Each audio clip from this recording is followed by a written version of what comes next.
And I honestly think that's the secret to kind of being self-assured and self-aware and self-realized. I think that it's one of the things that is missing in a lot of people's lives. If you don't really pursue excellence in something, you're missing a big piece of what it means to be a human.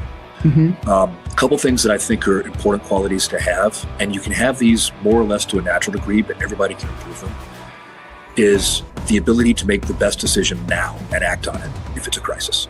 It may not be the perfect decision. It may not be, the one you would make if you had a week to think about it, but you have to make a decision now, so you make a decision now. The flip side of that is the ability to prevent yourself from making a decision now if you don't have to, and you can evaluate, and understanding that balance. If you're new or watching this as a replay, welcome. I'm so glad that you're here. Please subscribe on YouTube, Rumble, Spotify, Apple iTunes, and anywhere else that you can see me or hear my voice. If you don't want to miss another episode of Defenders Live, you can join our free community at defenders-live.com and become a free subscriber. Lastly, if you're looking for exceptional firearms or self-defense training, go to defenders-usa.com and look at their calendar to see what training is coming to you this year.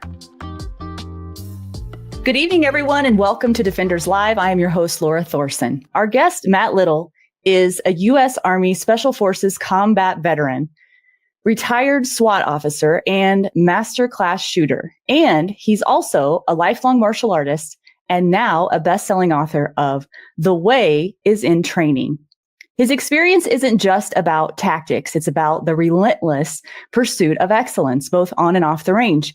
In our conversation, we're going beyond the surface of shooting drills and techniques, and we're going to explore how mental toughness and philosophy play just as crucial a role as physical training, why the way you train is the way you live, and how anyone, whether in a uniform or not, can develop a warrior's mindset. Get ready for an eye-opening discussion on discipline, strategy, and self-mastery. Let's welcome Matt Little onto the show. Hey, Matt. Hey, Laura. Thanks for having me on. I'm looking forward to this.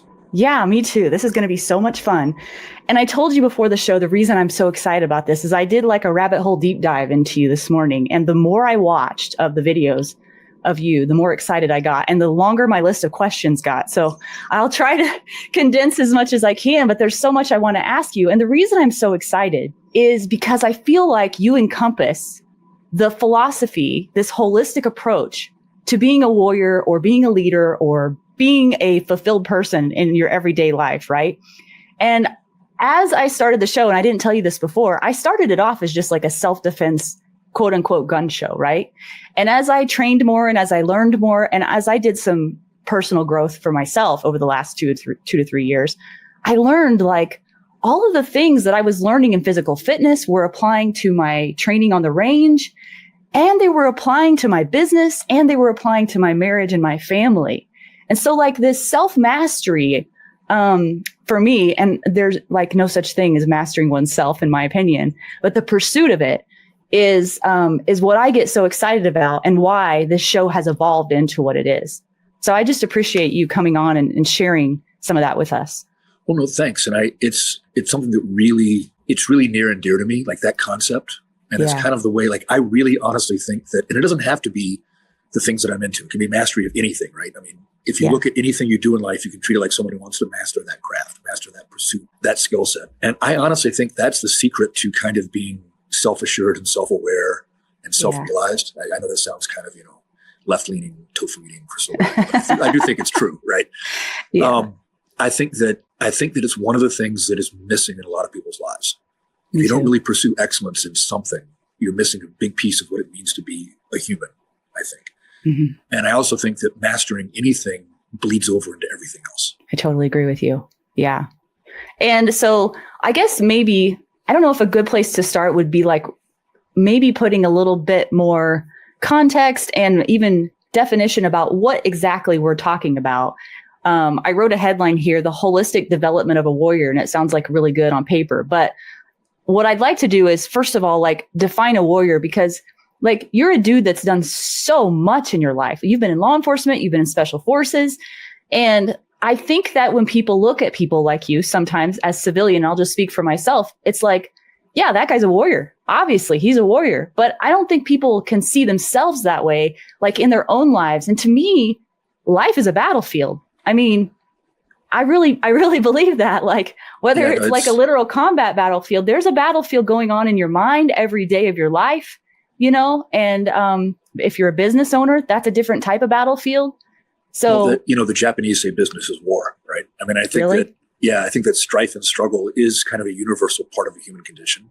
Yeah. And once again, I'm going to wax a little philosophic if that's okay. But yeah, totally. I think it's an important part of the human condition. I think that when you don't have that, just like when you don't have that seeking of excellence, when you don't have that peace in your life, you're missing something that makes you the best you can be. Yeah. I never wanted an easy, quiet life. I never really found the appeal in that. And I think that the people that do have that never really feel like they know what they're made of. They've never had I'll use an old phrase, they've never tested their mettle, right? They've never seen what they're capable of. Mm-hmm. And you don't have to pick up a gun and literally go to war to kind of reap the benefits of this, I don't think. And like I said earlier, it's like, it doesn't have to be martial training, for lack of a better term. It could be, a carpenter. It could be an artist. It could be an author. Mm-hmm. It could be, but anybody that really, really tries to master every facet and nuance of what they do and kind of embody that, I think that they reap a lot of benefits in character development and kind of personal development, personal growth, right? And I also think that when you seek out situations that test you, whether physical like I did or, business or whatever it is, I think that with every situation you prevail in, you gain a little bit of wisdom and assuredness and self-confidence that stands you in good stead for the next one, right? Nothing predicts winning like winning, and if you start out, and we all have defeats, we all have losses, we all have setbacks, of course, but if you take those in stride and you keep moving forward and you keep progressing, I think it gives you kind of a knowledge of yourself that you'll never have otherwise. If that makes sense. It totally does to me, but I'm thinking about the people out there that are like, well, Matt, that's easy for you to say. You've been through such hard things and, but I haven't. Like, how does what you learned in special forces apply to me? What are some tactical strategies that you learned in doing all your cool gun guy stuff, that I can apply to my family or that I can apply to my business? What would you say to someone like that? Oh, there's so many. I know, but things like I'm trying to play devil's advocate. Prioritize your weaknesses. Work on what you're bad at. Don't just stay in your comfort zone and work on what you're good at, right? Yeah. Pick the things that you're not good at and get better at those. The things that matter that you're not good at and get better at those. Yeah. That's one. Another big one I like is, I use this a lot in my training. I use the 80-20 rule, right? The Pareto principle. And for anybody who hasn't heard of it, that's basically in any set of skills, 20% of the set of skills give you 80% of the results. And 80% of that set gives you 20% of the results. So you flip-flop the training time. Take that 20% that is the most important and spend 80% of your time on that. Mm-hmm. And the 80%, which is not as important, but you still have to do, spend 20% of time on that. And that's where a lot of people, when it's not, I'll use some flashy modern arts or modern martial arts as an example, right? Some flashy martial arts. They get caught up in that 80% that really looks cool, but it's very seldom used, right? And they spend all their time on that because it looks great and it feels good to do it, and it's fun. Yeah. Oh, it's absolutely fun. Yeah. But that's not what you need to spend the bulk of your time on. You need to spend the bulk of your time on that 20% that actually gets the work done. And I think that rule applies. And 20%, 80% are obviously abstractions, they're approximations, right? Mm-hmm. But I think that principle applies to everything from raising your kids to training your dog to working on your car, fitness, all of that stuff. So that's just two examples off the top of my head of things that I learned from my careers that I think would apply for everybody. Yeah, that's really good. So one of the videos that you were on that I watched today, which when you said this, that was what got my level of excitement to another notch, was you said, and I watched two videos where you said this, so you must really believe it. You were talking about training, about competitively training, about looking at your training holistically, physical fitness. I actually think spiritual fitness is a thing, whether you want to look at that, through philosophy. I think mental and emotional fitness is really important. And also the decision-making, practicing that under stress is one of the most important skills a concealed carrier can learn and practice. So, the physical training is really important and learning the skills is really important. But the other ones I think aren't touched on quite the same. But in this video, you were talking about how SWAT teams are essentially professional athletes because they're getting paid to do a job as a team. And I think the quote was, they're basically a professional sports team with the world's highest stakes. Yeah, no, and I strongly believe that. And unfortunately, although it's gotten so much better, in the last decade or less, half a decade. It's gotten way better, but it's still true that the phrase tactical athlete is given a lot of lip service, but people aren't really training, SFODAs, A teams and SF and SWAT teams like teams of athletes, and they should be. And what I mean by that is not so much the activities they're doing, but the training plan. Like, I think it's really important that you have to plan out, you have to template out your training. And that's important as an individual who's, a civilian that's into, kind of self-reliance and fitness and being able to defend themselves and take care of their loved ones and all that. It's important for anybody, really. You've got to kind of, if you don't chart out a course on the map, you're not going to be sure where you're going to wind up. You've got to have those skills and those abilities to do that. And I think that what happens a lot if you don't do that is you fall into the trap we talked about a minute ago, where you work on just what's fun instead of working on kind of the core skills. Or you fall into the other trap I already mentioned, where you're working on what you're good at all the time and not working on what you need to work on, is what you're bad at. Right? Yeah. And I think that it's far too easy, if you don't have a plan, to just kind of be aimless. I see a lot of people in shooting training, especially like civilians in shooting training, competitive shooters, self-defense shooters, it doesn't really matter, right? Is their idea of a range day is to pick a bunch of drills that look cool on YouTube and go to the range and shoot them. But the drill only exists to elicit a desired training effect, right? So it's not, the right thing to do is not just to pick a random set of drills and kind of throw them at the wall and see what sticks. You should go to the range and have a plan. I'm working on this. And this is my overall focus right now, but I still need to work on these things too and kind of maintain some other stuff.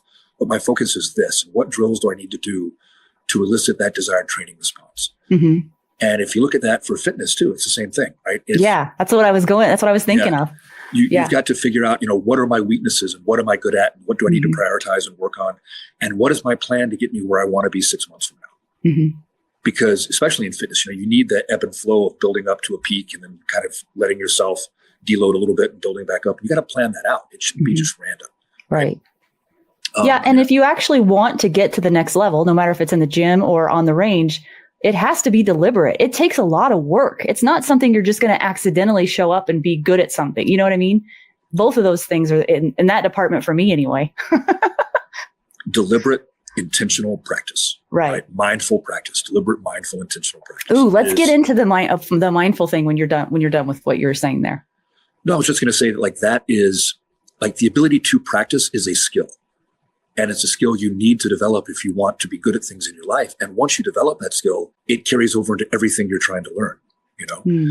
Like I mentioned to you before the show that my wife and I just bought our dream home. So we're doing a lot of projects around the house, and some things are in my wheelhouse and I've done them before, and some things are not. Like, I spent 21 years in Chicago. I never really had a yard in any of the properties I owned. Oh, wow. Not a real yard, Yeah. So I'm needing to learn, what grass to plant and how to maintain the lawn and how to run my zero-turn lawnmower and all this. I love those. Yeah. Oh, it's so much fun. I have this mental image of being in the Battle of Hoth from The Empire Strikes Back, and I'm in my speeder. Right? Oh my gosh. That's funny. But learning a new skill, it's the same thing. It's like, how do I learn this? What is my practice methodology? What am I working on this time? What is my priority? What do I need to learn first? And what can I wait a little bit? And kind of plan that out. Once you learn how to practice, it applies to everything. Which kind of, one more point I just thought of on this is kind of the flip side of this, the other side of the coin. And then we'll talk about mindfulness, because that's a subject I really think is important. But learning to teach is a skill separate from the skill you are teaching. Being a good instructor is a very difficult skill. And it's a separate skill from what you are teaching. Like, one of the big things that Special Forces does that makes us different from like the Rangers or the SEALs or, Force Recon, right, is that we teach. We train and lead local troops, right?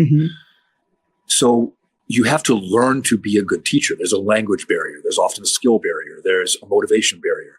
And you have to learn to kind of get these people to buy in and get them to understand what you're doing. And you have to learn to be good at instructing. And what I found, like, I started teaching martial arts even before the Army when I was a teenager, right? And I started learning how to teach then. And I was very daunted by how difficult teaching something, even if you know it well, is. And how it's a very separate skill than the doing of the thing, right? Teaching is different. And that's why you have the cliche, like, you have some people who can perform at a very high level, but can't really teach that well because they don't have that skill developed.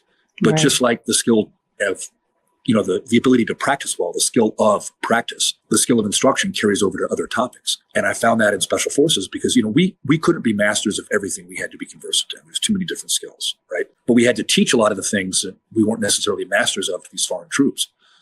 And that's not something I do in my company, by the way. For me, I won't teach something if I don't feel like I've both trained it at a high level and performed it at a high level, right? But in the military, it was different. I had to teach the Afghan commandos what I was supposed to teach them, no matter what it was, right? And I learned that being a good instructor enabled you to do a good job of imparting things that you maybe didn't have the high skill level at yourself. If you did the research and you figured out what you needed to teach, and obviously this is more of a basic thing. Like I wouldn't recommend that you go seek a coach for something you're going to do at a high level that hasn't done it themselves at a high level. Right. Yeah. Although there are exceptions. Bela Karolyi was never a gymnast, right? And he produced some of the greatest gymnasts the world's ever seen. But I'm kind of going off on a side note, on a tangent. I think you warned me about that. It's all good. I'm glad it's you and not me. So kind of what I'm getting at is it's a separate and distinct skill set apart from the skill you are teaching. Just like the skill of practice is a separate and distinct skill set from whatever it is you are practicing, right? Planning is the same way. That's something else that carries over a lot from what I did into everyday life, I think, is the ability to plan. And the skill of planning is a separate skill from the kind of operation you are planning, if that makes sense. You need to know the nuts and the bolts of the thing you're planning, but the skill of planning is universal. It carries over to everything. So if it was a little meandering, but hopefully I made some sense. No, it makes sense. It's getting overwhelming to me though. I'm like, oh geez, I've got so much that I need to work on. But that's the key though, right? Right. Like everyone does. It's right. I know it's a cliche, but it's not really about the destination, right? The moment you think you've arrived, you're already degrading. There's no steady state. There's no stasis in nature. You're either improving or you're degrading. Yeah. And that's it. I know. Yeah, I agree with that. I don't think that everyone wants to believe that, but I do believe that's true. Well, that kind of made me jump down the list here.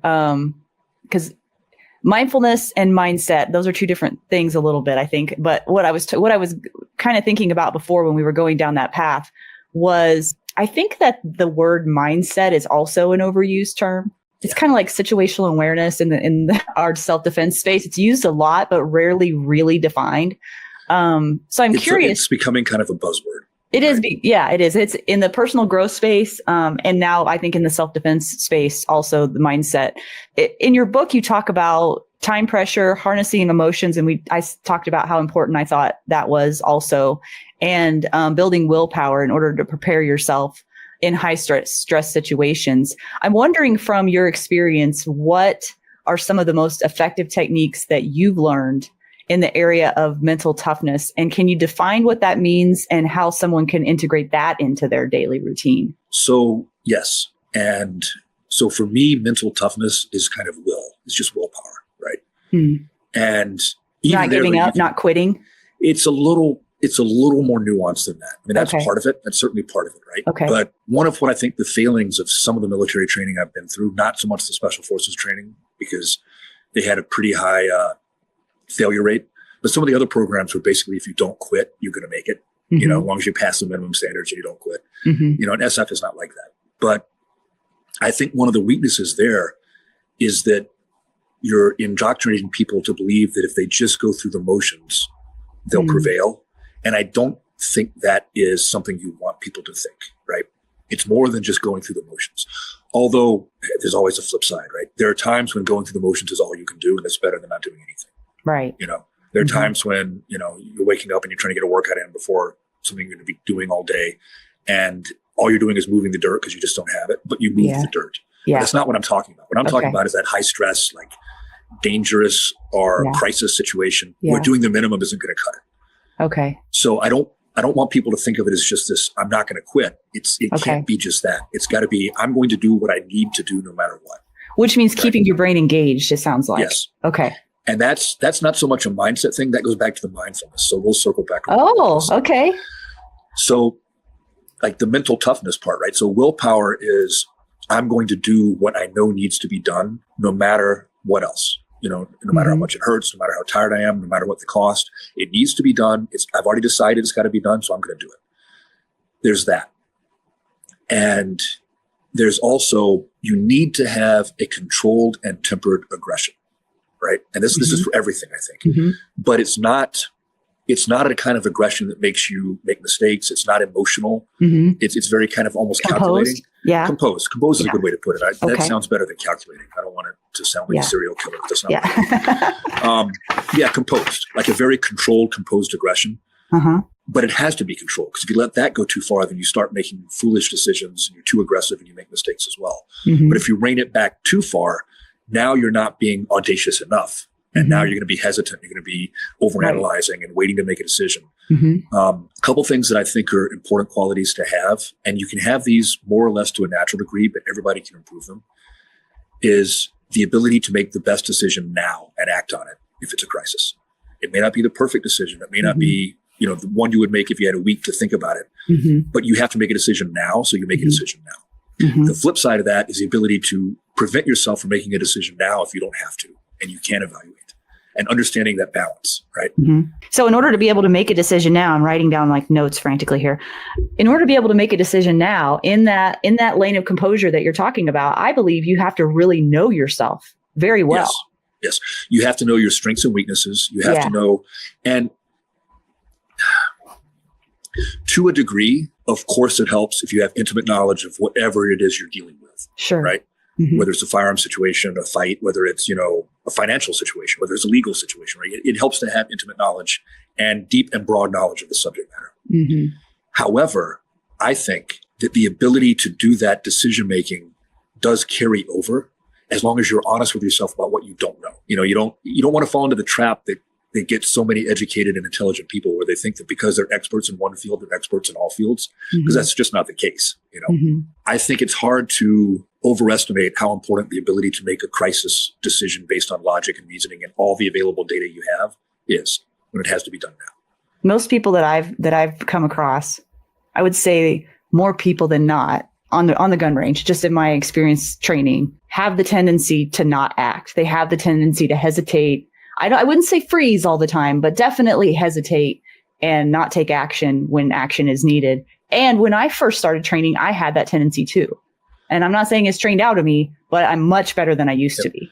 Well, a large part of that, I think, is stress inoculation, which was the other thing I was going to get to with kind of the mindset bit, right? Is, first off, stress inoculation, specific stress inoculation is invaluable. I was fortunate enough that I got to do a whole lot of force-on-force ammunitions training before I was ever in a real gunfight because of the jobs I had. Very early on, like force-on-force wasn't even really a thing yet. And I was able to do it. And then when I was in my first one-on-one gunfight, not in a war, I felt very relaxed and not overconfident, but very relaxed and comfortable and confident because I had done so many thousands of hours of simulation of the very same thing. And you can't overestimate the value of that. But what I have noticed in my life is that, yes, specific stress inoculation is the best, but generalized stress inoculation has value as well. What do you mean by that? Being good at handling a high-stress, high-speed event carries over to other high-stress, high-speed events, even if you're not an expert at those. Now, it's not going to make you as good as you would be if you had the specific inoculation, but you'll still be calm and be able to make decisions not based on emotion or panic, even though you don't have the expertise of someone else in that particular situation. If that makes sense. That's encouraging. And I put out tyranny of the urgent, frantic fires in my business on a daily basis. And I'm getting now to where it doesn't really ruffle my feathers near as much as it used to. So my level of being able to handle what used to be high stress really isn't high stress for me anymore. So I guess that's a good thing. Yeah, no. And I think that, and kind of what I was alluding to in the book when I talked about will and mindset, right, is that you have to seek these things out. You have to do this in your life if you want to be good at them. And I also think that it has value that carries over, just like you were talking about your business and the stressful stuff in the business, right? So if you seek out in your pursuits and your hobbies and your things that you're trying to be good at, you seek out those high stress events, then in your business, the high stress events become easier. Yeah. It really does have a carryover value, I think. I've never thought of that before. That's encouraging. It really is. Because I'm thinking about like literally, shoot houses and simunitions and, and I've only been able to experience that once or twice. And, it's not like that's an everyday thing for me. And yeah, it's super fun. But I learned a ton about myself when I got put into a shoot house, a ton. So yeah, that's really valuable. Yeah. And I think that, so we talked about will and we talked about, that, right? Like will really matters, but also being able to not, I don't want to say panic because obviously you don't want to panic, right? but you can't be too attached to the outcome when something is going on. Mm-hmm. You know, Yeah. I mean, obviously panic is bad, but being attached to outcomes is bad as well. And that's a much more Dangerous. minor thing. Yeah. Yeah. But if I'm thinking about winning instead of thinking about the process I need to be following, I'm increasing my chances of losing. Yes. And that applies to everything, right? Yes. You've got to stay with the process and do each step the way it should be done. There is not a shooter out there that can't relate to that. I'm sorry, but that is so true. As soon as, at least for me, when my mind goes from what the task at hand is in front of me right now, and my mind goes someplace else, forget about it. It's over. Yeah. Yeah. Shooting is the most Zen thing there is. You have to, and that brings us back to mindfulness. Yeah. So, see how I did that? Well, that was really good because I wrote a note down about no mind, a martial arts concept called no mind. What is that? So mushin is the way it's said in Japanese. And the idea is that once you develop the physical skills at a subconscious level, you have to let your subconscious run that program, is basically what it means. As soon as your conscious mind tries to interfere, it's going to fall apart, which is just what we were talking about. When you consciously are thinking about, okay, my next array of targets is this, you're not being in the moment with the targets you're shooting now, and you're not letting your subconscious run its course. Right. Yeah, that's I call that letting go. That's a letting go process for me because I have to do that in the gym too sometimes when I'm doing like really long AMRAPs. In fact, I just posted a video about it, about how I tend to white knuckle things because I have a control freak inside of me and I have to practice letting go. And everything gets easier once I do that. It's very much a letting go. And how do you practice that though? Like, do you have that tendency too to be a control freak, Matt? Oh, absolutely. Okay. Yeah. So what do you do in your mind I try to bend the universe to my will, which never works. So you can relate to what I'm thinking here, which is like, okay, I can know that intellectually, but in practice, how do I do that in the moment when my programming is white knuckle? You start capturing those moments where you're not doing it and how that feels. Oh. And look for that feeling. It's a very subjective thing, right? But really, like if you ever had a good run on the range, like say you're shooting a Blake drill, 2 rounds each on 3 targets, 7-10 yards. Have you ever had a run on a drill like that where literally it seems like you were watching someone else shoot from the inside? That's the feeling you want. But the seeking of that feeling and wanting that feeling is an outcome-based focus. You're not seeking it. You're allowing it. You're letting it happen. You're letting it remembering what it feels like. And remembering. And that comes back to, so mindfulness in application and mindfulness in practice have a little bit of a different, I don't want to say focus, but a different role, right? So mindfulness and application, especially like say it's a real world thing. Yeah. I need my conscious mind to be able to evaluate the situation, make decisions, look at the environment. My shooting or fighting or whatever it is has to be done subconsciously so that my conscious mind can handle what it needs to handle. It has a job to do as well, but it's a different job. In practice, my conscious mind needs to simply be an observer without judgment. That's the hard part for me, is without judgment. But you should be observing each repetition without judgment. And then immediately after the rep going, okay, this happened, this happened, this happened, this was good, that's why they went bad. And then you just do it again. And not judge it or label it. Nope, not judge it or label it. And I've gotten a lot better at this in my old age. I think I'm getting wiser as I get older. That's good. But I used to struggle with that a lot when I was younger because I wanted to make it happen, right? Yeah. You're not going to make it happen. Yeah. The trick is to do it and not be upset about the outcome at all, not have any emotional value attached to the outcome, and simply observe and be aware. And we all have this supercomputer in our subconscious, right? The base of our brain. And it will do amazing things way faster than our conscious mind can. Yeah. But like any other computer, it's very literal. We have to tell it exactly what we want. What's the desired end state? We have to give it left and right limits. You can't stray this far or that far. And we have to give it like the situation, what's at hand, the data. If you do that, it will figure it out, but you have to let it do that. And the only way to do that is to really let your conscious mind just observe. Just figure out, what happened? What did I do there that was good, that was bad? What could be better? How can I make even the good stuff greater? Right? Is that the same part of your brain that where your gut instincts come from, like, or your spidey senses, so to speak? Yeah, I think so. I mean, I'm not an expert in the field, but I think it is. Yeah. It's like because, you know something without knowing it somehow. You know what I mean? So there's a concept that psychologists use called chunking. Oh, yeah. And this is kind of what's going on there. Like when you know something's off and you're trying to put your finger on it, you have these chunks of knowledge in your subconscious and they fit together in a certain way based on the situation. And this can be a technical thing, like for shooting, like, if you're for self-defense, especially, right? You assemble the chunks to make the appropriate device that handles the problem in your head. But what's going on when you have that spidey sense going off, I really believe, is that your subconscious is picking up on cues and things you're aware of that your conscious mind has not. And that's why a lot of people don't trust themselves with pre-attack cues because it's coming from the subconscious a lot of times, right? And they don't trust it because they haven't had the experiential background to see it play out over and over again. Yeah. Yeah, that can be really dangerous. And in a lot of cases that I've read about, that is exactly what happened. A woman had a bad feeling about something and she wanted to be nice, and being nice almost got her killed. So no, that happens a lot. And it's one of the things that just really, I wish I could just scream it from the rooftops, especially for women. And it really bothers me because it could be prevented, if people would trust themselves more. So I think that predatory humans are not as rare as people think, right? They're more common than people think. But I think it is fortunately fairly rare in our society. That's fortunate, but it also makes people not trust those instincts. Right? Yeah. Like not going to happen to me kind of a thing. Yeah. And also, like you said, that stigma of being impolite. Like I think people have a hard time with that. And you don't have to be impolite to follow your instincts. You can be you can still say nice words and create the distance and say them the right way.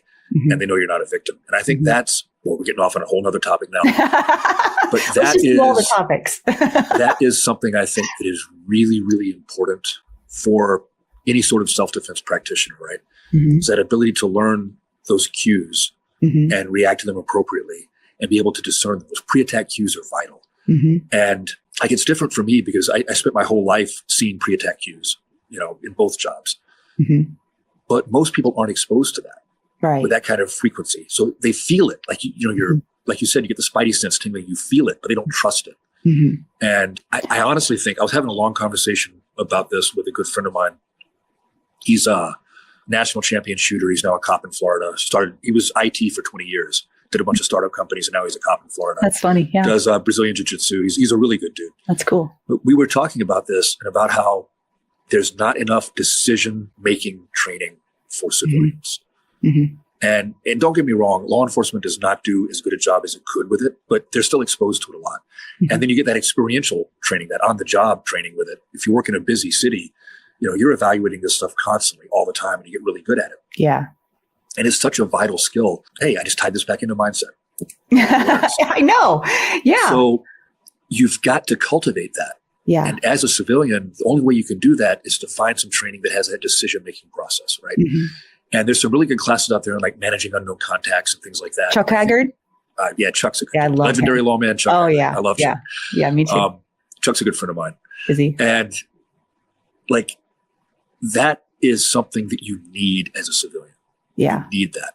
Other things I think you need as a civilian is some sort of force on force. And that is so rare for civilians that I've started recommending people try at least either paintball or airsoft, not because they're realistic, they are games, but the thing they give you that shooting matches doesn't is they give you an opponent who's also trying to shoot you. And you learn to read timing and intent and angles and all those things that you'll never get from just shooting targets. Right. Yeah. So, and you'll understand cover a lot better. Yes, you will. Or at least, it's airsoft and paintball. So sometimes concealment acts like cover, but that's not the point. The point is you start understanding the angles and reading the intent and the timing and capturing the initiative, right? Which are all vital things for fighting. Yeah. Because a gunfight's still a fight. The other thing I think civilians need to do, and you can scale this to your fitness level, to your age, whatever, but find some sort of combative sport and at least do a little bit of it. For two reasons. One is you need that skill for self-defense. Yeah, I know you might be a 90-year-old grandma, so scale it. If you go to a reputable martial arts school, they are not going to let you get hurt. They're going to scale it for you, and you'll be better off than you were without it.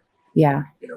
Yeah. But the other thing it gives you is that experience of trying to impose your will through violence. And that sounds kind of brutal, but when you really boil it down to what fighting really is, that's what fighting really is. You're imposing your will on another human being who wants to impose their will on you. Right. You're doing it through physical means. And when the moment happens, if the moment happens, knock on wood, it never does. But if it ever does, it shouldn't be the first time you've experienced that. It shouldn't be the first time you've dealt with somebody who's trying to punch you in the face or trying to take you to the ground or trying to stab you or shoot you. I mean, I'm not saying you're really stabbed or really shot. That's not what I mean. But someone with that intent trying to do those things to you, you need to experience that before it's real, if that makes sense. Oh, totally. Yeah. Yeah. I agree because that the adrenaline that's going to be surging through your body when something goes down, even if it doesn't even turn out to be anything. I mean, I've been in situations where I've gotten, spidey senses went up, adrenaline starts pumping, and it's amazing what that effect can have on your body and on your thinking and just everything. It just affects you so much. And in the simulations, it did the same thing for me. And it was really good practice. Yeah. And you need that, like you said, you need that stress inoculation too. You know, you need to have that feeling in training before you have it for real. So it won't be the first time you've done it. Hey guys, I want to offer you something that is a personal touch, something special that I can share with you to help you grow and develop along this journey in this path as a defender. And what I'm offering is a monthly live call that you can participate in. And we're going to be talking about the 4 areas that I believe all defenders of life should be strong in. And those are physical fitness, emotional fitness, spiritual fitness, and training. So if you're interested in learning about those things and developing yourself throughout that journey, I'm here to help you. And I want my paid subscribers to have that personal touch of getting to talk with me one-on-one in this group call and sharing with others and encouraging others along this path. So if you'd like to get in on those calls, go to defenders-live.com, become a paid subscriber. I cannot wait to see you there. And thank you so much for your support of Defenders Live. I have this fascination with people, Matt. I love connecting with people. I love learning from them. But when I get people on my show, I have this really strong urge to want to know about them as a person. I want to know about their life. I want to know about experiences they've had that have changed them in very impactful ways. So I'm going to get to that if we have time towards the end. But I want to stay on track with what I promised the audience in the beginning first, so that no one will be disappointed. So let's talk about, you talk about data-driven training. And I have a lot of people in my, sphere of influence, I guess you could say, in the gun training community that are exactly on this path, that think data-driven training is the way to go, and continual assessment. And you kind of spoke to that earlier. But when I first started shooting, not knowing anything, that wasn't something that was really a part of the culture of the people that I was, around. And so I just like to speak to those people for a minute. Tell us why data-driven training is so important and why you should continually go through assessments so that you can get better. This is a good one. Yeah. So the cool thing about shooting, like I've done a whole bunch of different kind of martial arts, for lack of a better phrase, right? You can everything from the military stuff to shooting to classical Japanese arts to modern defensive martial arts, all this stuff. And shooting is the only one where every single metric for improvement is quantifiable. So if I'm working on striking, say I'm doing Jeet Kune Do or Muay Thai or, Western boxing, right? I can't really put my jab on a shot timer, not easily. Maybe my coach's eye could do it, but it's not something I can just do in the gym and do 50,000 reps on like I can with a draw. Right? Yeah. They have ways of measuring the force impact of a punch, but once again, they're kind of unwieldy, and it's not always about just the sheer raw numbers of the force impact either. A lot of it is about targeting and everything else. What I'm getting at is it's very hard to quantify what makes a good jab, except it worked or it didn't work against a person. Yeah. But in shooting, I can quantify my split times, my transitions, all of these things. If I have a target with scoreable zones and I can scale that up and down based on the drill I'm doing, make it optimal, acceptable, unacceptable hits have different values based on the training effect I'm trying to elicit. I can literally quantify everything. If I have an iPhone or an Android, if I'm a poor, I can I can quantify all my movement too and get the technique down and like run that through coach's eye and get all of that stuff. So I can literally quantify everything for shooting, which has huge value for your training. Right now, I do think it's important not to be a slave to the timer because some things should be kind of more experiential. And when you first started shooting, everything you were doing was an experiment. You did not have sound technique yet, right? So that's not necessarily a bad thing in the beginning. But once you understand the mechanics of good technique, you need to start pushing the boundaries to improve. And kind of the way I always illustrate this is through law enforcement training, okay? When you shoot on the range in law enforcement, unless you're on a SWAT team or, it's like a small team, maybe in, gangs or narcotics, but for like just general in-service training or recruit training, each string of fire has a par time that's usually pretty generous, right? And a target that's also usually pretty generous, to be honest. I'm thinking of like the FBI qual right now. Yeah. Well, that's actually one of the harder ones. Oh, is it? Yeah, okay. It is. Yeah, most law enforcement firearms quals aren't even good sobriety tests, but that's another issue. So because the part times are generous, right, and you're shooting with a wide skill level of people, it's very easy to lull yourself into a false sense of excellence. And I remember all the time being on the range and be like, okay, well, I think I was done first, and I think my group's the tightest, so I'm the best shot. But there's a problem with that, is even if it's true for that particular group of people, do I know if I shot any better than I did the last time that I was faster than the part-time and had a nice tight group? No, Right. I have no idea. I have no clue, right? Now, having those metrics in your own training, you can really chart improvement. And I would actually argue that perhaps even more importantly, you can chart consistency. And that's something I've really been getting into lately, is that I saw a great quote actually on social media today where it said, shooting competitions don't test your ceiling, they test your floor. They test consistency at a certain level of skill. Yeah. And if you think about it, the real world is kind of the same way. Like I need to be fast and I need to be accurate, but I really need to be as the guy that doesn't make a mistake. Because in my opinion, every fight that has ever been fought in the history of our species has been won by the person who made less mistakes. Like that's just the way it is, right? Yeah. So you've got to build that consistency. Yeah. And I've fallen into the trap plenty of times of like really pushing for a new personal best and a new personal best. And there's value in that. I'm not saying there's not, because those personal bests will drag your consistent skill level higher over time. But consistency itself is a skill. And that's where that mindfulness comes in. I've got to just kind of let my subconscious eat, right? Just let the shooting happen at a pace where I know I can do it 98, 99% of the time without making a mistake. Because that's what's going to matter in a real self-defense encounter. Absolutely. The on-demand skill. Yeah. Yep. And the good news is that usually if you have even a modicum of training, you're going to be faster and more accurate than the other side, usually. But that's good. You can't count on that. Right. You can't depend on it. You should train like you're training to fight your mirror image. Yeah. Or better. Like you know. Yeah. If you're a guy, you're training to fight, Wyatt Earp, or you're training to fight Wild Bill Hickok, or, if you're a girl, you're training to fight Natasha the Black Widow from Marvel, right? You're training to fight somebody who's a superhuman. Oh, that's funny. I was thinking of when you were talking about metrics, I went back to the gym and I was like, yeah, what if every week when I did upper body strength training, I didn't write down what my weight was the time before, I didn't even know what weights to put on, Or almost just as bad as a partial metric, right? So I did 225 on bench. How many reps did you get? Well, I do sets of 10 to 15. How many reps did you get? Right. Yeah. How many reps did you get on set 3? How many reps did you get on set 4? What was the perceived exertion level of the repetitions, right? It's exactly. That stuff all matters. Yeah, it does. Yeah. It all matters. How long were your rest periods? Right? Like all that stuff matters. Yeah, it does. That's really, really good.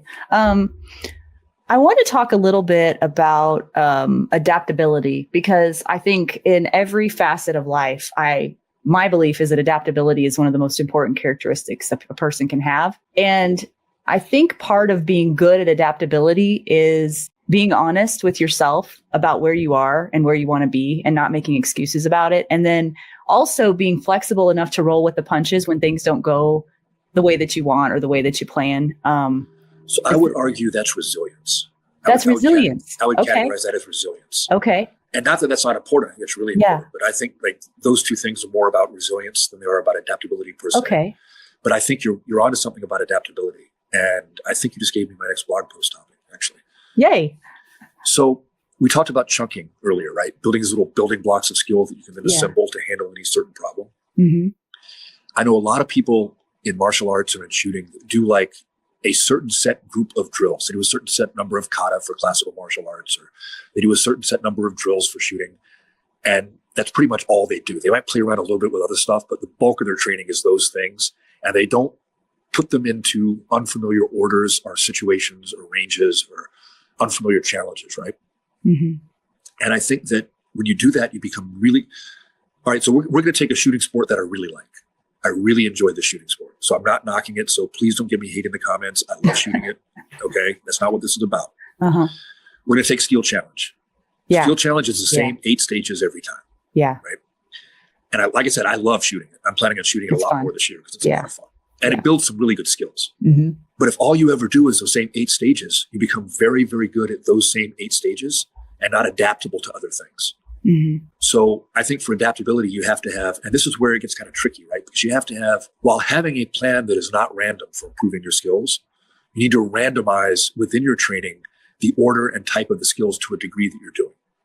Yeah. And like I have this way of breaking down drills. I call them experimentation, isolation, combination, and validation. Okay. So experimentation drills don't have a score per se.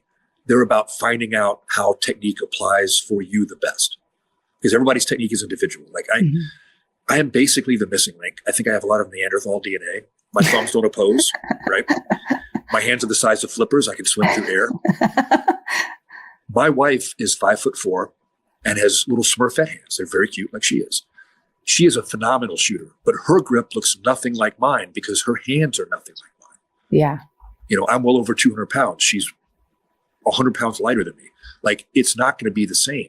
Yeah. Her grip, her stance are going to be different than mine, and they should be. The principles of the technique are the same for both of us, but we have to apply them differently.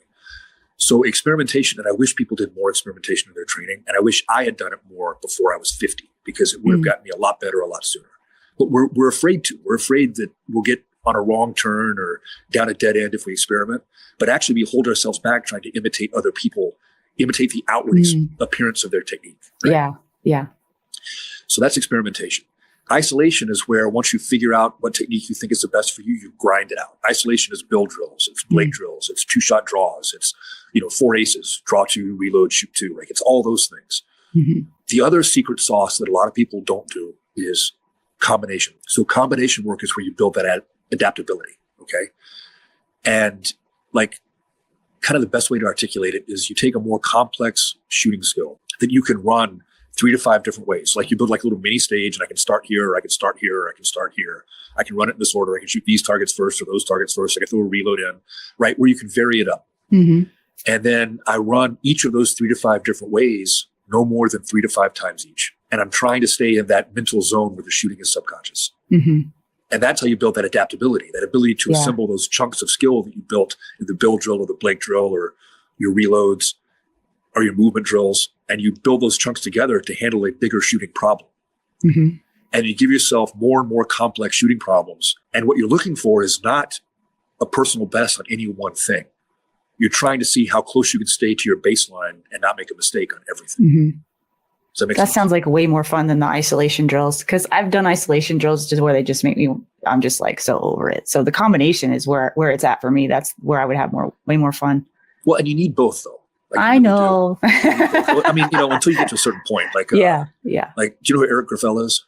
No, I probably should, but I don't. He is probably the best pistol shooter that's ever lived.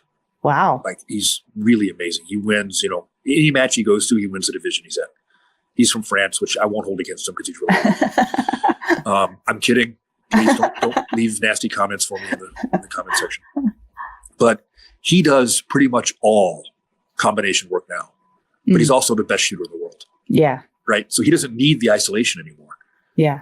In the beginning stages, you need way more isolation than you need combination. Then over time, it changes. Yeah. Right? You can do more and more combination and less isolation. And what was the fourth one?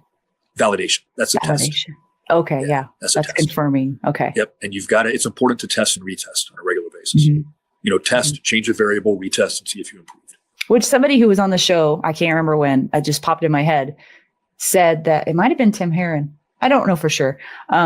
Said that competition shooting is not training. It's the test. Yeah. And some people look at it as match training. Is the test. The match is the test. But there are a lot of people that look at it Tim. as training Tim's a good though. dude too. Yeah. Tim is really smart. So do you know AJ Zito?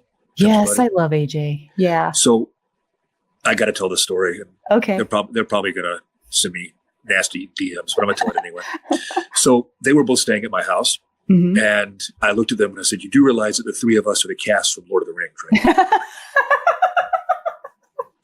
Gimli, Frodo, and Gandalf right there. Oh, gosh. Yeah, that would be quite a combination. That's so funny. They're both great people. I love them both. Yeah, they are for sure. They've both been on the show at least once, I think. So that's cool. Well, let me get to I call them like the fun questions. Like there's meat and potato questions, and then there's like fun questions. Since we're towards the end here, it's just a matter of like, which one do I want to ask you the most?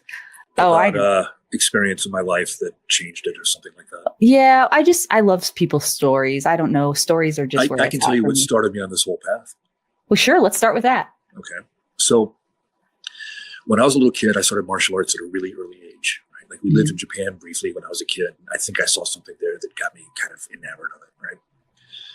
So I started martial arts at 8. I had a black belt by 12. And Wow. I've been training ever since. Mm-hmm. And we would have samurai movie night at the dojo every Sunday night. So I'm a little kid and I'm watching all these black and white samurai films like Seven Samurai and all this stuff. And they had the Musashi trilogy about Miyamoto Musashi on there. And that has literally shaped that person. He was a real person, right? Yeah. But that has literally shaped my entire life. Like the title of my book is a quote from something he wrote. Oh, really? That's something he said. Yeah. And I always wanted to be, that's just what I wanted to be. I wanted to be not just a warrior, but kind of that philosophical, deep thinking warrior, you know, that kind of that samurai ideal. Mm-hmm. And once again, don't hate me in the comments. I'm not saying I'm a samurai, right? I'm well aware I'm a middle-aged Irish dude in the 21st century. I get that. But the values of that, like, really resonated with me. And I think that's why kind of I've explored things from kind of a more mindful, philosophical bent than a lot of my peers. Is because of that. What about it, though? Can you give me an specific example of what was so impactful? Just that like incredible desire for self-mastery, for like doing everything like it's a work of art. Like everything you do, trying to do it to the highest level. I think that's just fulfillment, really, at the end of the day. Yeah, I think that's the path to fulfillment, is having which brings us all the way back around to the beginning. Really? Does that's it? When we first started talking about it. Well, at the end of the day, like, why wouldn't I want to create a show that helps people have more fulfilled lives, you know? Well, and I really believe the things I said. Like, I think without challenging yourself and finding your limits and then pushing those limits and going past them, without continually working on yourself, and not just in the physical sense, like the character sense as well. Mm-hmm. Like, that and being good to the people that deserve it are really, for me, like the whole purpose of life. Like that's, I can't think of any other reason why I'm here than just try to be the best I can be and do the best I can do. I don't know, anything else would seem kind of hollow to me. Yeah. Well, I think that there are particular, unfortunately, a lot of people probably do feel pretty hollow this day and age. And so I do. Okay, here's another question for you. Has there ever been anyone in your life who believed in you more than you believed in yourself? Oh, yeah. Yeah, especially early on. A variety of mentors. Some of my martial arts teachers, some of the NCOs I had in the Army, And so you haven't always been this guy then? Is that what you're saying? I haven't been as good a version of this guy. Maybe. Yeah. I've still got a lot of improvement to make. But in the beginning, there were doubts about whether I could pull some of the stuff I wanted to do off. I mean, well, you had some pretty big aspirations. Special Forces is no joke. It is one of the things I'm proudest of. And here's why. All the stuff I went through to get there was an entry ticket to the kind of world that most people only read about and see in movies. And like, I've always been a big reader, right? So the kind of people you read about in things like the Iliad by Homer, or, the King Arthur stuff, or the Lord of the Rings, or Game of Thrones, or, all these larger than life, flawed, but larger than life, almost superhuman people, right? Mm-hmm. Those people really exist. And I got to live my life surrounded by them in their company. Like, I got to be part of that club. And that means more to me than I could ever say. Like, that was what I was looking for, and I got it. Well, the reason I asked you that question is because my experience has been that some of the mentors that I've had have truly changed my life. And there have been in many different areas of my life, people who've believed more in me than I believed in myself. And one of them equated what they were doing, just being a friend to me, as not turning me into something I wasn't already. They were just peeling back the layers to reveal it to me, is the way that they phrased it. The sculptor gets rid of all the marble that doesn't look like the statue. Yeah. Yeah. So I wondered if you had anyone like that. I've got so many, like I could so many. It's so many people. That's really good. And I think it was more for me because I was always pretty, especially when I was younger, I was pretty aggressive. Like, and I was determined. Oh God, here's a funny story. So I found out when I was training up for selection for Special Forces that if you died in training, you still got the Green Beret. Wow. And I remember talking to the girl I was dating at the time, and I was like, well, either way, I'm coming back with the Green Beret. And she goes, what do you mean? I was like, well, if I die, they just give it to me and I'm only coming back dead or with it. And she's like, oh my God. Oh, geez. But that was how I looked at the world, right? Especially as a young man. So for me, the mentors weren't so much about driving myself as they were about tempering me and making me better, making me less of a piece of heavy machinery in social situations, making me more empathetic, making me more understanding of others' issues and, not being too hardcore with other people. Yeah. And that was a lesson I had to learn. And I had to learn it several times because I was a slow learner, And the other lesson I had to learn was kind of reading the room, I guess is the best way to encapsulate it, right? Yeah. Like I went from Fort Bragg and becoming a Green Beret to being a Chicago cop. And don't get me wrong, there were some superhuman people in the Chicago Police Department too, but the culture was different. Yeah. And I went into it treating it like it was the same culture, and that didn't work out so well at first. And I had to temper that and learn to interact with people a bit differently so that I could get along and get the places I needed to go and things I wanted done. And that was a hugely valuable lesson that honestly helped me in special forces too. Because when you're dealing with foreign troops, you have to kind of massage things. You can't just run roughshod over people, right? So you had to develop a softness to a degree. Yeah, I had to develop that. And that was kind of a failing of mine as a young man. I think I was too aggressive and not understanding enough of others that weren't necessarily on the same kind of hardcore path I was on. Right. And the older I get, the more understanding of that I become. Like here's an analogy to kind of fit, or an example, I guess, not really an analogy, an example. I need to be specific, right? People think I'm inarticulate.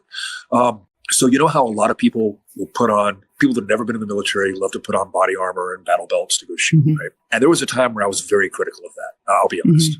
I was kind of arrogant. I can see why. Yeah. Because I was like, well, we had 20 years. I mean, you guys could have come along. We would have taken you. But then I thought about it and I kind of had a moment of realization. And people playing dress up, I still kind of look at in disdain, but it's not all people playing dress up. And the example I use for that is if you look on the wall behind me, there's a Japanese sword, right? I spent hours and hours and hours when I was younger learning to fight with a Japanese sword. I am never going to fight with a Japanese sword. I am not a samurai. I'm a middle-aged Irish guy. We established that without a doubt earlier, right? Yeah.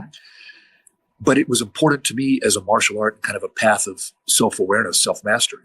Yeah. So the people that are doing it for that motivation are no different than I was when I was doing that. Yeah. And for me to look down at them is the height of arrogance, because at the end of the day, that really if you're looking down on them and they're looking up at you, like admiring you. It's just not right. Yeah. And I mean, I don't want to overstate it. I wasn't a jerk. Yeah, I know. What I mean. You're just saying what was going on in your head at the time. Yeah, and I was wrong, and I'll freely admit that, and I'll apologize to everybody I thought that way about, because it really is like a martial art to them, and that's okay. Yeah.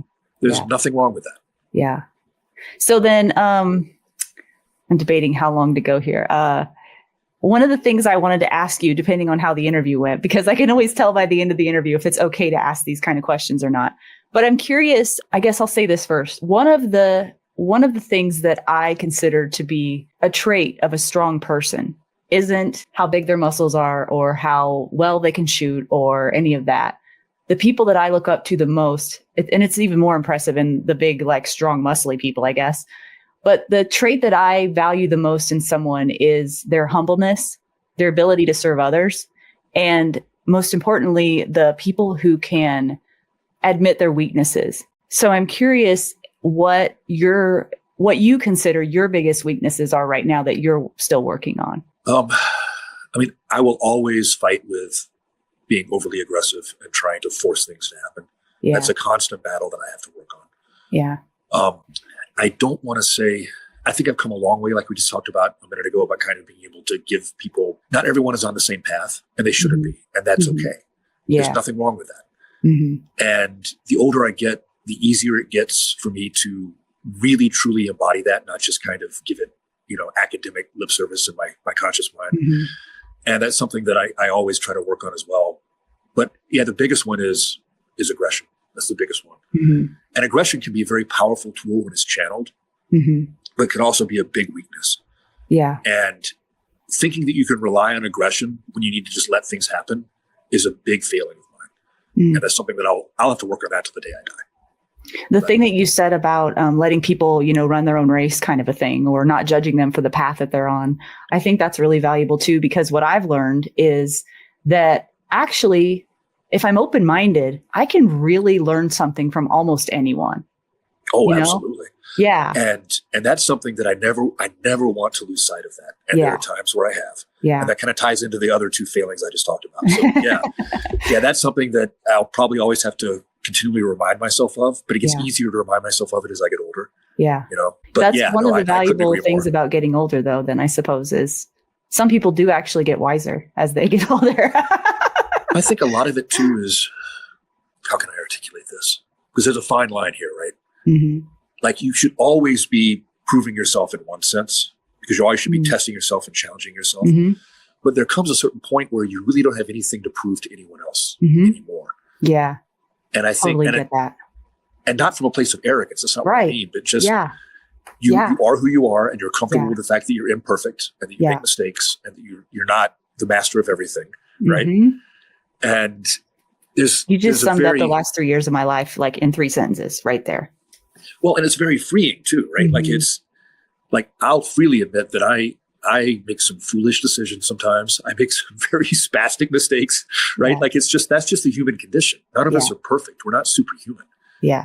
Real life is not an action movie. And we can't expect that of others either. That's the other thing, where I used to have too high of expectations of other people that let me down constantly. And I just, like, that was the thing I had to realize, like, humans are humans, man. I mean, they're doing the best they can most of the time. And, the way they act does not affect me. I think it's really important to judge yourself more harshly than you judge others. And I shouldn't say harshly, right? Like, that's not really the right way to put it. More strictly, right? Well, you can be harder on yourself than you are on others. Yeah. But others they're all fighting their own battles. They're all doing their own thing. Okay. One last question before we wrap up. And that is, you've got it covered up right now, so maybe you can show it to us. There's a tattoo on your forearm, on your right forearm. And it's like some kind of, not that one, it's on the other side. Yeah. What is that? I'm curious. That is actually a matching tattoo I have with my wife. It stands for, she teaches yoga. Yeah. Oh. It means forever. It means forever. Oh, gosh. My heart is melting. Oh, gosh. Okay. I was just curious. The other one is my team from SF. Okay. I really liked, I'm not going to ask you to tell the story because we're long on time, but is the story of the naming of your company on your website? It is. It's in my blog on the website. Okay. Let's pull that up. And it's in the book too. Graybeardactual.com is where you can find out everything about Matt Little. And you have a really nice website, by the way. And I would encourage everyone to go read the story about how the name Graybeard Actual came to be. It's pretty cool. It's a really cool story. Yeah. Even though my beard is gray now, the graybeard is not me. Right. The graybeard is not you, which that was what I assumed it was until I heard the story, but the story was way better. So, and then if people want to go buy your book, The Way is in the training. People can find it on Amazon.com or go to the website. Is that correct? That is correct. Yeah. Okay. And then you're on Instagram, Facebook, and YouTube. For the people that are listening and not watching the show right now, letting people know that they can go to Graybeard_actual on Instagram, Facebook, and YouTube. So this has been a lot of fun. I've enjoyed it a lot. Yeah. If time was not an issue, I think this could have gone even longer. But people generally only have so much attention span, even though I think you and I, time doesn't matter. But I have to be respectful of that too. So as far as, I guess, bringing it home for the audience, what do you think the key takeaways would be? I just love that you are a special forces guy, former law enforcement. You've had years and years of training, and yet you have a way of being able to apply everything that you teach to the everyday concealed carrier, and even just people that that care about their family, right? That just want to stay safe, that are running businesses, that are doing the day-to-day stuff. Like, all of it applies. And you're the first guest that I've had on that kind of has brought that home for me. So I want to thank you for that, because that's something that's meant a lot to me. I appreciate it. Thank you. Yeah, we might need to have you back on again if you're willing. No, I'll definitely come back on again. No, I just think it's the desire to be a better version of ourselves is universal if we admit it to ourselves. I think a lot of people try to act cynical about it. Yeah. But that's because they're unhappy with whatever version of themselves they are, right? And I really think that this is such a big thing that leads to a better life, just like that.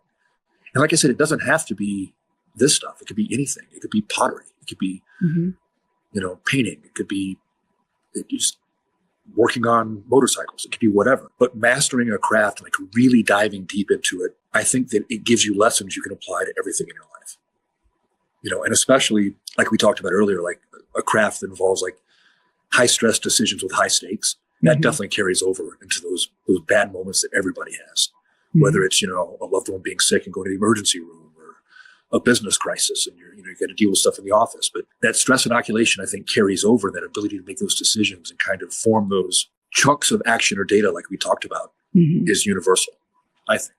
I just encourage everybody who's watching or listening to just do something that stretches you, that helps you get to know yourself, like honestly, who you really are. Because what I've learned just from the simple practice of showing up every day in the gym, so valuable. Can't put words to it.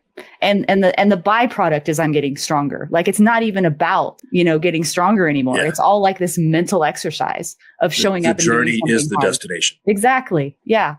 Doesn't matter what it is. So I just encourage all of you to take all of this to heart. Matt, you've been an absolute pleasure. I really enjoyed every minute of it. I can't thank you enough for your time. I had a great time, and I'd be happy to come on again if you'd have me. So if you want to see Matt back on the show, put in the comments, let me know, and maybe we can get him back on. Awesome. Well, thank you so much.